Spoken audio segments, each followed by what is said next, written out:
À l'aube ce matin, l'appareil, tout blanc, presque camouflé sur le côté de la piste, restait sous bonne garde. Impossible d'approcher parce qu'il était encore bourré de cocaïne. Qu'est-ce qu'il y avait finalement? Vous les avez soignés pour ça, Pour hypothermie, c'est ça. Il manque encore beaucoup de pièces au casse-tête, mais on peut déjà dire que les 2 autres personnes arrêtées sont des complices qui venaient porter du carburant à l'appareil. Ini adalah kisah yang digembar-gemborkan sebagai penangkapan narkoba terbesar dalam sejarah Kanada dan mungkin salah satu yang paling dramatis. Bayangkan sebuah penerbangan yang menembus 2 benua dikejar oleh jet tempur dan berakhir dengan penyitaan kokain senilai hampir $1 miliar. Di pusat peristiwa itu berdiri satu pria, Raymond Boulanger.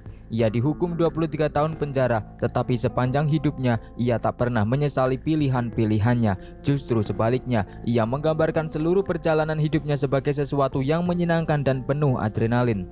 Keterlibatannya dimulai dari serangkaian operasi rahasia, beberapa bahkan berada di bawah pengawasan langsung CIA. Awalnya, Boulanger percaya bahwa mereka adalah pihak yang baik, tetapi seiring waktu ia menyadari kenyataan yang lebih gelap.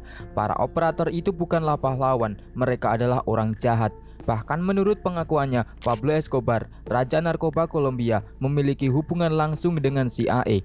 Semua pihak tampak saling bersekongkol. Bagi Boulanger, kokain hanyalah babak berikutnya dalam karir yang tak kenal takut dan penuh resiko.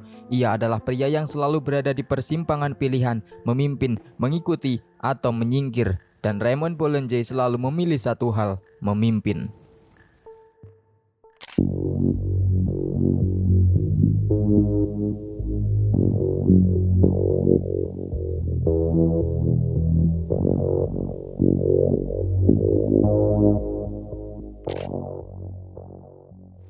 John Raymond Boulanger lahir pada tahun 1948 di Rimouski, Quebec, Kanada. Ayahnya bernama Jack Boulanger dan ibunya Jane Rennie Crichton. Masa kecilnya dihabiskan di Maniwaki, Quebec, tempat kecintaannya terhadap penerbangan mulai tumbuh. Ia dikenal sebagai pilot bus yang berbakat dan kemudian menjadi salah satu pilot penyelundup paling terkenal dalam sejarah Kanada, bekerja untuk kartel Medellin pada masa keemasannya. Sepanjang hidupnya, ia mengklaim pernah melakukan operasi untuk CIA di tahun 1980-an, menulis 2 buku di penjara, dan menjadi figur kontroversial yang memadukan keberanian, keterampilan terbang langka, serta reputasi kriminal kelas dunia. Informasi tentang nama orang tua, jumlah saudara atau sekolah tempat ia belajar tidak banyak tersedia dalam arsip publik. Namun ia diketahui menghabiskan masa kecilnya di wilayah Maniwaki, Quebec, tempat kecintaannya pada penerbangan tumbuh. Boulanger memandang dirinya sebagai seorang pemberontak sejak lahir, seorang serigala tunggal yang selalu menentang otoritas dan jarang mengikuti arus umum. Orang-orang yang mengenalnya menggambarkannya sebagai sosok unik dan karismatik, bahkan menyebutnya Indiana Jones modern di langit.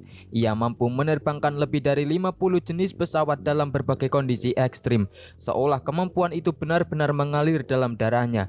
Raymond juga dikenal memiliki ketenangan luar biasa di bawah tekanan dan keberanian untuk mengambil resiko yang tidak berani dilakukan oleh orang lain. Kecintaan Boulanger terhadap dunia penerbangan berakar dari masa kecilnya di Maniwaki. Ayahnya, seorang staf sirjen sekaligus superintenden di pabrik pengecoran lokal, dihormati sebagai pahlawan perang di kawasan tersebut.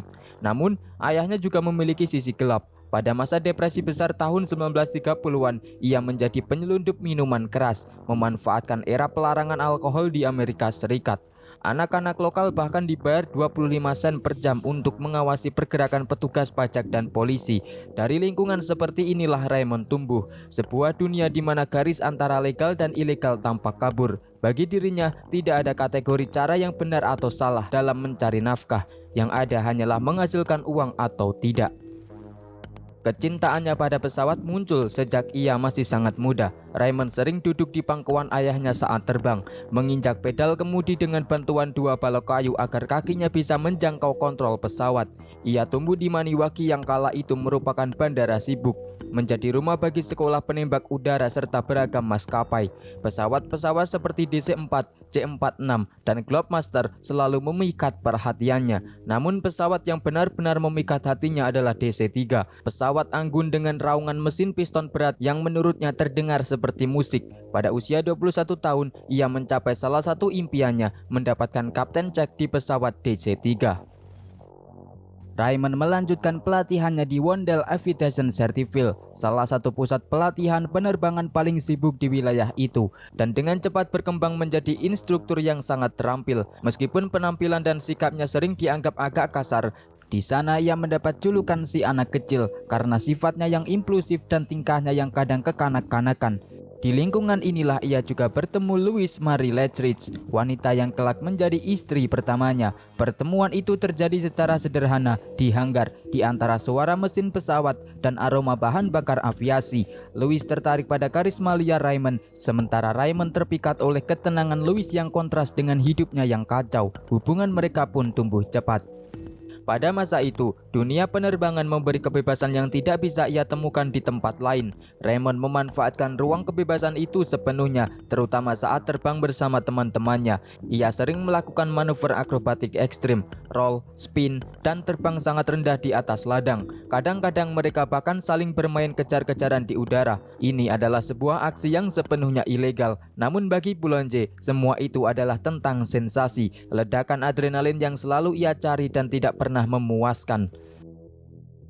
Kenekatannya mencapai puncaknya pada tahun 1966. Kala itu, menjelang matahari terbenam, Boulanger dan seorang siswa bernama Robert Arsenault yang sedang berusaha memperoleh lisensi pribadi lepas landas dari Galaxy Flying Club di Saint-Cyr. Hanya beberapa menit setelah mengudara, pesawat mengalami stall saat berbelok, kehilangan daya angkat, dan jatuh menabrak semak-semak di bekas area militer bernama Camp Bouchard. Kecelakaan tersebut sangatlah dahsyat. Robert tewas seketika. Kepalanya hancur saat menghantam panel instrumen. Sementara itu, Boulanger berhasil selamat, tetapi mengalami luka berat. Kedua kakinya patah di sisi kiri, salah satu paru-parunya tertusuk, dan tulang rahangnya hampir hancur. Ia menghabiskan sekitar 6 jam tergeletak dan bersimbah darah di antara semak-semak sebelum akhirnya ditemukan. Meski tragedi itu mengubah hidup banyak orang, bagi Boulanger itu tidak pernah menjadi titik penyesalan. Ia keras kepala meyakini bahwa ia telah memikul tanggung jawab atas apa yang terjadi, dan karena itu ia harus melanjutkan hidup tanpa menoleh ke belakang. Setelah pulih dari kecelakaan itu, Boulanger kembali bekerja, namun jelas bahwa ia membutuhkan tantangan yang lebih besar. Ia kemudian bergabung dengan Aviation Express sebagai pilot bus. Ini adalah profesi yang menuntut keberanian, stamina, dan sedikit kegilaan. Pekerjaan ini mengharuskan seorang pilot mengoperasikan pesawat dalam kondisi yang sering kali tidak dapat diprediksi, sekaligus bertanggung jawab atas segala aspek penerbangan, bahan bakar, cuaca, navigasi, hingga keselamatan penumpang di daerah terpencil. Pada musim panas tahun 1971, ia menghadapi salah satu pengalaman paling ekstrim dalam karirnya. Saat bertugas sebagai pilot bus, Boulanger terjebak di tengah kebakaran hutan besar yang melalap sekitar 850 hektar wilayah. Tugasnya adalah mengevakuasi 5 klien Amerika dari Fire Lake. Namun, karena api telah mencapai sisi barat danau tempat ia mendarat, ia tidak bisa kembali ke pangkalan. Tidak punya pilihan lain, ia melakukan pendaratan darurat di sebuah danau kecil hingga pesawatnya akhirnya tersangkut di pepohonan. Kelompok itu terperangkap di sebuah pulau kecil selama 13 hari. Para penumpang Amerika sibuk merekam kebakaran dahsyat itu dengan rasa kagum. Sementara Boulanger fokus sepenuhnya pada upaya bertahan hidup. Dengan keterampilan improvisasi yang dimilikinya, ia berhasil memperbaiki radio HF pesawat dan akhirnya menghubungi Angkatan Udara Kanada untuk meminta bantuan. Tak lama setelah penyelamatan itu, hidupnya kembali diguncang. Kali ini dari sisi keluarga. Istrinya mengajukan ultimatum yang bagi Boulanger mustahil diterima. Ia harus memilih antara pernikahan mereka atau pesawatnya. Bagi Raymond, keputusan itu tidak perlu dipikirkan. Ia memilih pesawat, mengakhiri pernikahan tersebut, dan bersumpah tidak akan pernah lagi menerima ultimatum dari siapapun. Kesedihan rumah tangga itu, ditambah dengan kelelahan fisik dan mental akibat insiden kebakaran hutan, mendorongnya untuk mengundurkan diri dari dunia pilot bus. Sekitar tahun 1972 hingga 1973, Boulanger mulai bertransisi ke apa yang ia sebut sebagai black operation. Keterampilan terbangnya pada ketinggian rendah menarik perhatian pihak-pihak yang mencari pilot berpengalaman untuk misi-misi rahasia. Pada masa itu, Amerika Serikat masih berada di tahun-tahun terakhir Perang Vietnam. Meski secara resmi hanya terlibat di Vietnam, operasi militer dan intelijen Amerika Serikat juga merembet ke Kamboja dan Laos. Dalam konteks inilah, Boulanger direkrut untuk menjalankan misi klandestin, menerbangkan agen, membawa informasi, serta mengangkut peralatan dan suplai di malam hari, bertindak seperti layanan antarjemput rahasia di zona perang. Penerbangan di Asia Tenggara pada saat itu sangat berbahaya. Boulanger harus terbang sangat rendah mengikuti alur sungai atau menyusuri puncak hutan lebat. Seringkali di bawah tembakan senjata ringan ketika melintasi zona merah yang dikuasai Viet Cong. Satu-satunya perlindungan yang ia miliki hanyalah kecepatan dan ketinggian terbang yang sangat rendah agar tidak tertangkap radar maupun tembakan musuh. Namun justru selama menjalankan misi-misi inilah Boulanger mulai menyadari sisi gelap operasi tersebut. Ia menyaksikan secara langsung pemboman karpet ilegal yang dilakukan Amerika Serikat di Kamboja dan Laos, sesuatu yang kemudian ia gambarkan sebagai kejahatan terhadap kemanusiaan. Ia juga berpendapat bahwa Amerika menjatuhkan lebih banyak ton bom di Asia Tenggara daripada jumlah total bom yang dijatuhkan selama seluruh Perang Dunia Kedua. Menurut Boulanger, mereka yang merencanakan operasi-operasi ini bukanlah pahlawan, melainkan penjahat yang bersembunyi di balik legitimasi kekuasaan. Kembali ke Kanada, Boulanger mulai sering mendatangi klub astronot di Cartierville, sebuah klub sosial tempat para pilot berbagi informasi kontrak dan mencari peluang kerja.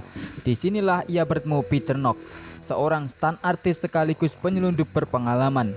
Ia merekrutnya sebagai co-pilot dalam operasi penyelundupan ganja dari Meksiko ke Amerika Serikat. Boulanger dengan cepat memahami logika dunia gelap ini. Pesawat yang terbang kosong tidak menghasilkan uang. Untuk setiap penerbangan malam di bawah radar, ia dibayar antara 35.000 hingga 40.000 dolar.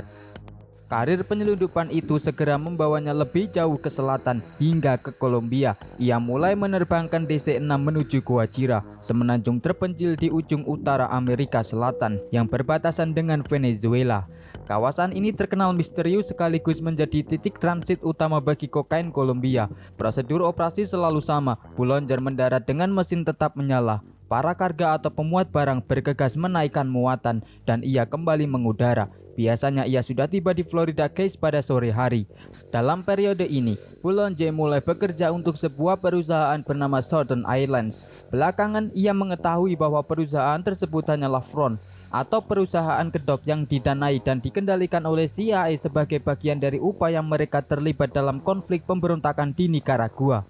Memasuki dekade 1980-an, Kolombia berada di ambang masa keemasan perdagangan kokain. Pablo Escobar, yang awalnya hanyalah seorang hustler opportunities, melihat peluang besar ketika popularitas ganja mulai menurun. Permintaan kokain melonjak di Amerika Serikat, didorong oleh para aktor Hollywood, pengacara kelas atas, dan para eksekutif korporat yang menjadikannya obat rekreasi kaum kaya. Pada masa itu, diperkirakan sekitar 5% PDB Kolombia berasal dari perdagangan narkoba, yang sebagian besar dikendalikan oleh kartel-kartel lokal. Dalam situasi yang berubah cepat ini, Boulanger menjadi salah satu pilot lepas paling dicari. Ia menyebut dirinya sebagai tentara bayaran, seorang profesional yang disewa untuk menyelesaikan pekerjaan, tanpa memperdulikan afiliasi politik atau moralitas para pemberi tugas. Pekerjaan datang dari berbagai organisasi melalui jaringan dari mulut ke mulut. Namanya tersimpan dalam Rolodex perusahaan-perusahaan yang pada kenyataannya hanyalah kedok untuk operasi ilegal. Selama konflik di Nicaragua, CIA membentuk sejumlah perusahaan penerbangan palsu seperti Southern Air Transport untuk menjalankan operasi clandestine. Tujuan akhirnya adalah melemahkan dan menggulingkan pemerintahan Sandinista yang komunis di bawah Daniel Ortega. Karena amandemen bulan tahun 1985 melarang keterlibatan langsung Amerika Serikat dalam menggoyang pemerintahan Nicaragua yang terpilih secara demokratis. Semua operasi ini harus dilakukan secara rahasia dan tidak dapat dikaitkan dengan pemerintah Amerika Serikat. Boulanger direkrut sebagai bagian dari mesin ini. Ia bertugas melakukan pekerjaan kotor CIA, mengangkut senjata, amunisi, dan berbagai perbekalan untuk kelompok kontra yang didukung Amerika Serikat. Selain itu, ia juga terlibat dalam operasi kontra pemberontakan, misi yang secara praktis berarti mencari posisi musuh dan menghancurkannya melalui pengeboman tanpa henti. Baginya, ini adalah pekerjaan berbahaya dan sepenuhnya berada di wilayah abu-abu moral yang tidak pernah secara resmi diakui pihak manapun. Boulanger mencatat bahwa pesawat-pesawat yang mengirimkan senjata kepada kelompok kontra tidak pernah kembali dalam keadaan kosong. Dalam salah satu penerbangan kembali menuju Miami, ia menemukan bagian belakang pesawat dipenuhi bal-bal kokain yang disembunyikan rapi di bawah terpal. Ketika ia melaporkan hal tersebut kepada atasannya, ia hanya mendapat jawaban singkat dan tegas, "Urus urusanmu sendiri, kamu dibayar untuk menerbangkan pesawat. Bagi Boulanger, peringatan itu merupakan pengakuan terang-terangan yang menyimpulkan bahwa CIA tidak hanya mengetahui operasi narkotika tersebut, tetapi juga menjadi pemain utama di dalamnya.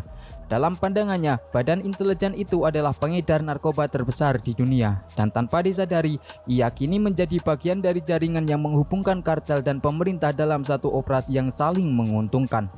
Boulanger juga mengklaim bahwa ia pernah melihat langsung tokoh-tokoh penting termasuk George Bush yang ketika itu menjabat sebagai wakil presiden sekaligus mantan kepala CIA duduk bersama Manuel Noriega dan Pablo Escobar di Panama mengawasi jalannya operasi. Walau klaim ini sulit diverifikasi, bagi Boulanger peristiwa tersebut menjadi simbol keterjeratan mendalam antara pemerintah, intelijen dan perdagangan narkoba pada masa itu.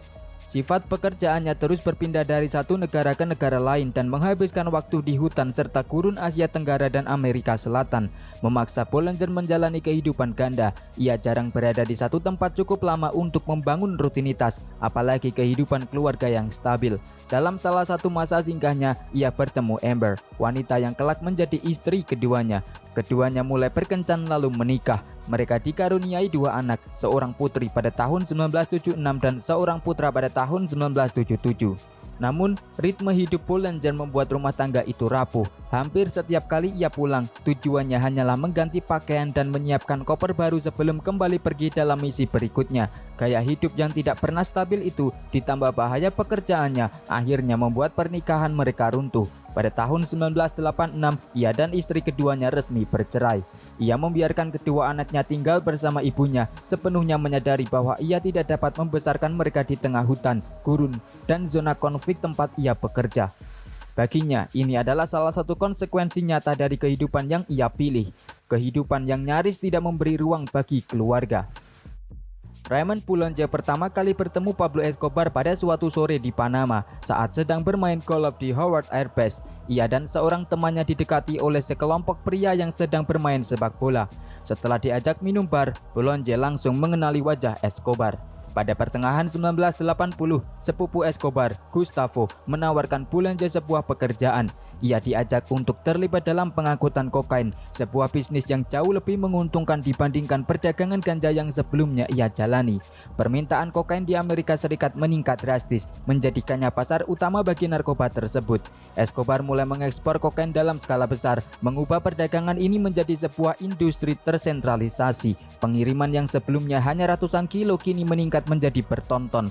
Kartel-kartel yang dibentuk Escobar berfungsi layaknya korporasi modern, mengendalikan harga, kualitas, dan distribusi, sementara kokain disalurkan melalui rute-rute yang dikontrol langsung oleh jaringan Escobar.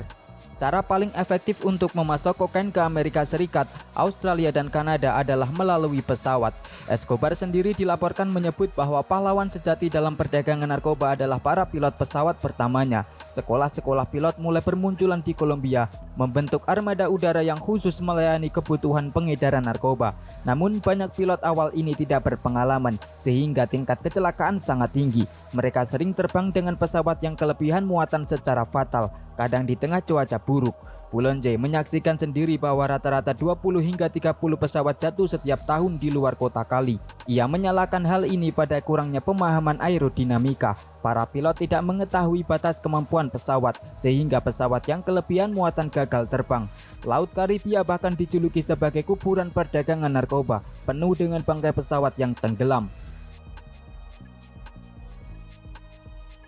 Bagi anak-anak miskin, impian mereka seringkali menjadi pembunuh bayaran. Sementara bagi anak-anak kelas menengah, menjadi pilot narkoba tampak sebagai jalan menuju kekayaan. Karena bisnis ini sangat menguntungkan dan menawarkan peluang cepat untuk naik ke atas.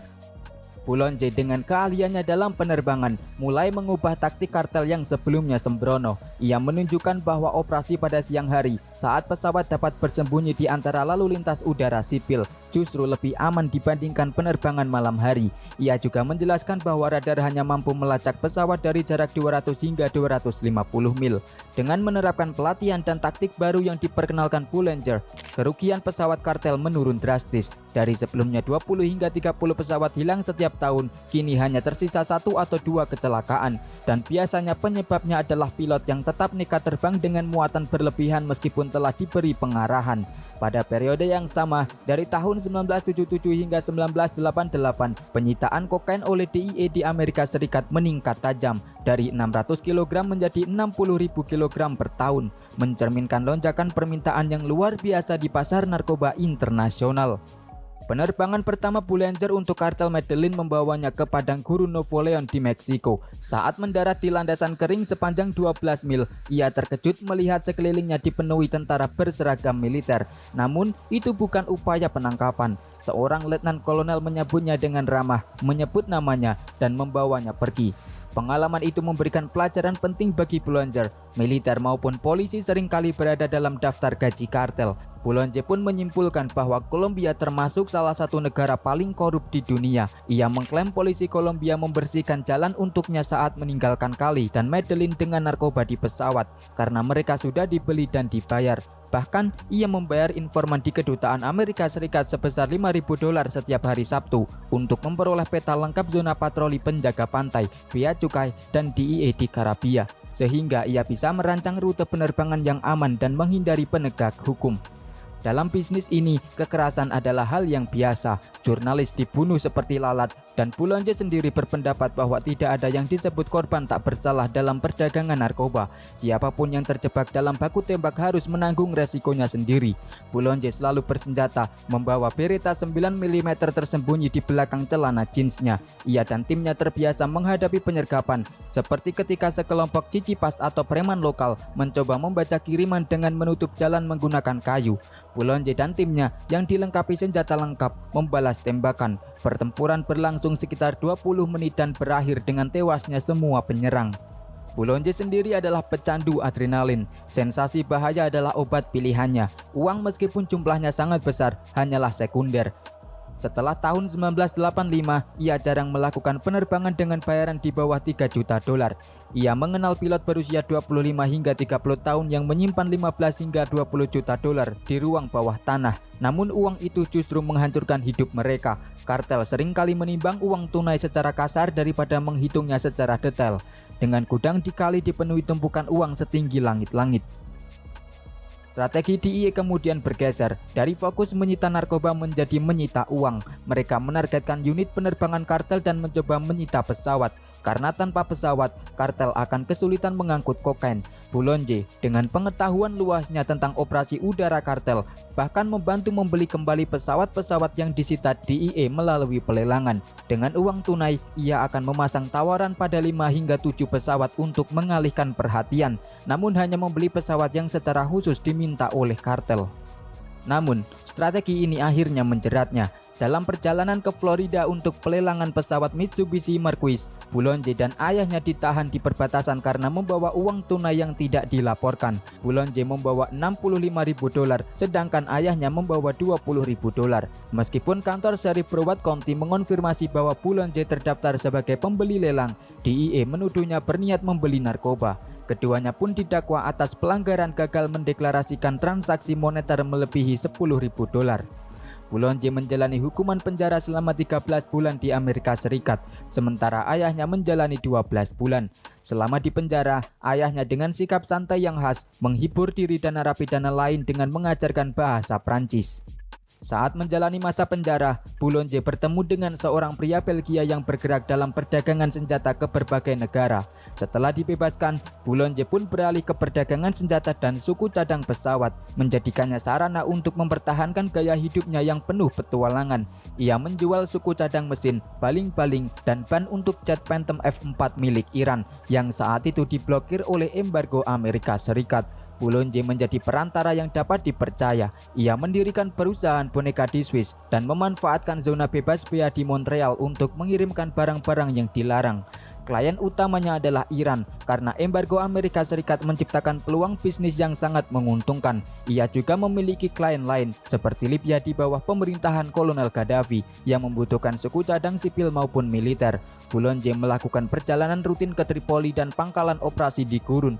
Dalam salah satu perjalanannya, ia bahkan membawa amplop berisi suap senilai $50.000 untuk seorang kolonel Libya atas nama perusahaan Kanada yang berbisnis di sana.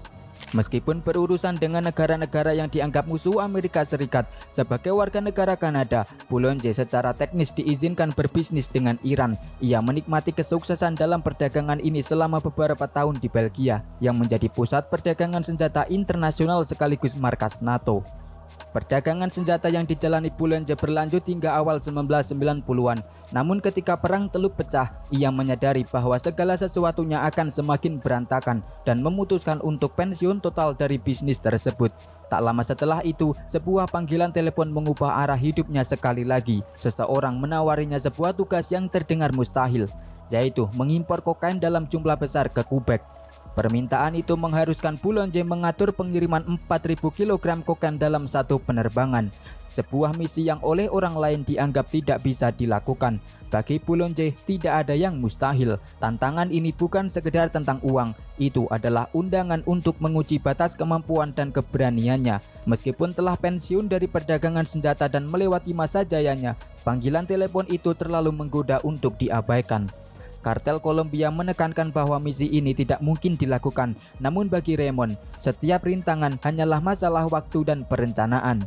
Selama 3 bulan berikutnya, Kepolisian Berkuda Kanada atau RCMP dan DEA memantau jaringan Kolombia tersebut.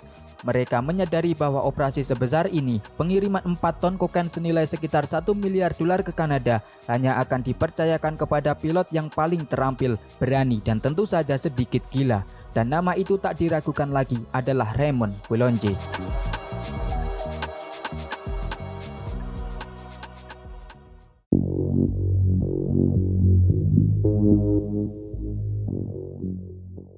Boulanger memandang dirinya sebagai salah satu pilot terbaik di dunia dan ia mempersiapkan operasinya dengan kecermatan luar biasa. Ia meninjau sendiri landasan pacu yang akan digunakan, memilih landasan militer tua di Casey, Quebec. Landasan yang panjang, terpencil, dan tertutup salju itu dianggap sempurna untuk operasi narkoba klandestin, meskipun terisolasi di tengah hutan. Untuk membuktikan kelayakan misi, Boulanger melakukan penerbangan uji coba dengan pesawat King Air, membawa 500 kg kokain. Penerbangan ini berjalan sukses total. Ia lepas landas dari Kolombia, mendarat di Casey, mengisi bahan bakar, dan kembali ke Kolombia dalam waktu kurang dari 23 jam. Kecepatan yang mengejutkan bagi operasi sejenis. Untuk muatan utama, ia memilih Convair 580. Pesawat ini telah dimodifikasi dengan turbin General Motors yang kuat, memungkinkan membawa muatan jauh melebihi batas amannya. Setelah dimuat di gurun Guajira, Kolombia, Convair 580 membawa muatan akhir 4.343 kg kokain murni yang dikemas rapi dan siap diangkut. Sebelum lepas landas, Boulanger bertemu dengan Christian, pria yang disewa oleh mafia Montreal untuk menjemput muatannya di Casey. Boulanger saat itu tidak menyukai pria tersebut karena menilai pria itu sebagai penipu, sebuah ketegangan yang kelak akan berakibat fatal bagi operasi tersebut. Penerbangan pun akhirnya dimulai. Namun kurang dari 10 menit setelah Convair 580 lepas landas dari Kolombia, Boulanger menerima informasi bahwa ia sedang dibuntuti. Ia segera menyadari bahwa dirinya telah dikhianati. Ada informan yang memberitahu pihak berwenang. Untuk menghindari pengawasan Amerika, ia mengubah jalur penerbangan, menembus badai Atlantik Utara yang ganas. Kru Kolombianya ketakutan setengah mati, yakin pesawat akan hancur karena es tebal dan angin kencang. Saat mendekati wilayah Kanada, ketegangan di udara mencapai puncaknya. 2 jet tempur CF-18 Hornet dari Angkatan Udara Kanada dikerahkan untuk mencegat pesawat kargo itu di atas New Brunswick. Mengandalkan keahliannya, Boulanger terbang sangat rendah dan cepat, menolak untuk menyerah. Ia hanya melambaikan tangan kepada pilot yang meminta pesawatnya untuk mendarat, karena Boulanger menyadari keterbatasan bahan bakar jet tempur itu. Strateginya pun berhasil. Setelah pengejaran sengit selama sekitar 12 menit, kedua jet itu terpaksa menghentikan pengejaran untuk mengisi bahan bakar, memberi Boulanger kesempatan untuk lolos. Boulanger pun kemudian menurunkan ketinggian hingga 100 kaki di atas pepohonan tanpa menggunakan radio hingga akhirnya mencapai tujuan yang terpencil, yaitu landasan pacu di Casey, Quebec. Pada tanggal 18 November 1992, Boulanger melakukan pendaratan yang sukses menggunakan daya dorong terbaik atau reverse prop yang menelan pesawat di tengah awan salju tebal. Begitu pesawat berhenti, ia terkejut tidak ada seorang pun di sana untuk menemuinya. Ternyata tim penjemputan darat yang dipimpin Christian telah meninggalkan pos mereka pada dini hari. karena mereka yakin bahwa pesawat itu tidak akan pernah sampai. Boulanger dan 3 kru Kolombianya pun terpaksa meninggalkan muatan kokain senilai miliaran dolar di dalam pesawat dan mencari bantuan karena landasan itu berada di titik mati komunikasi. Mereka pun berhasil mendapatkan tumpangan ke Capstone Consolidate terdekat untuk mencari telepon. Namun kekacauan belum berakhir. Kru Kolombianya panik setelah melihat jet sebelumnya terbang rendah di atas kepala mereka, mencuri truk penjemputan dan melarikan diri ke dalam hutan. Petugas pun akhirnya menemukan mereka dalam kondisi hampir mengalami hypothermic shock akibat dinginnya Quebec, dan mereka pun ditangkap. Raymond Boulanger ditangkap saat sedang menggunakan telepon di kantor Capstone Consolidate. Helikopter RCMP yang membawa Sersan Reid tiba di lokasi. Sersan itu mendekati Boulanger yang sedang menelepon. Ketika ditanya siapa dirinya, Boulanger menjawab dengan tenang, "Saya Ray Boulanger, saya pilot pesawat itu," lalu menyerahkan telepon. Penangkapan ini menandai akhir penerbangan terakhirnya yang paling berani, sekaligus menutup karir kriminalnya. Penyitaan tersebut tercatat 4.343 kg kokain dengan nilai pasar lebih dari 2,7 juta miliar dolar, menjadi penyitaan narkoba terbesar dalam sejarah Kanada. Di pengadilan, Boulanger dan krunya mengaku bersalah untuk melindungi jaringan yang lebih besar. Boulanger dijatuhi hukuman 23 tahun penjara. Ia tidak menunjukkan penyesalan sedikit pun. Di hadapan kerumunan wartawan yang ingin memotretnya, ia menolak menyembunyikan wajahnya, justru tersenyum, menganggap penangkapan itu sebagai bagian tak terpisahkan dari permainan. Boulanger merangkum hidup dan karirnya yang gila dengan pandangan dingin. "Saya tidak menyesalinya, itu sangat menyenangkan. Biar saya katakan, itu benar-benar perjalanan yang hebat. Itu adalah satu-satunya penerbangan yang pernah saya kalahkan." Kisah pilot yang pernah terbang untuk CIA dan Pablo Escobar yang menjalankan penerbangan kokain terbesar di Kanada pun selesai. Bagi Raymond Boulanger, itu hanyalah akhir dari sebuah petualangan panjang dan mendebarkan. Pada 19 Maret tahun 2024, kisah hidup Raymond Boulanger berakhir di sebuah kondominium di Montreal, Quebec. Saat itu usianya 76 tahun. Setelah kehidupan yang penuh resiko, adrenalin dan petualangan selama beberapa dekade, dari misi penerbangan gelap untuk kartel, berurusan dengan CIA, hingga operasi penyelundupan narkoba, Boulanger akhirnya ditaklukkan oleh musuh yang tak bisa dihindari, penyakit kanker. Kematian ini menandai akhir dari seorang pilot legendaris yang telah menantang otoritas, terbang di ambang bahaya berkali-kali dan hidup dalam dunia abu-abu moral. Meski karir kriminalnya besar dan beresiko, ia tetap mempertahankan citra sebagai figur kontroversial dengan pandangan yang unik terhadap hidup dan kekuasaan.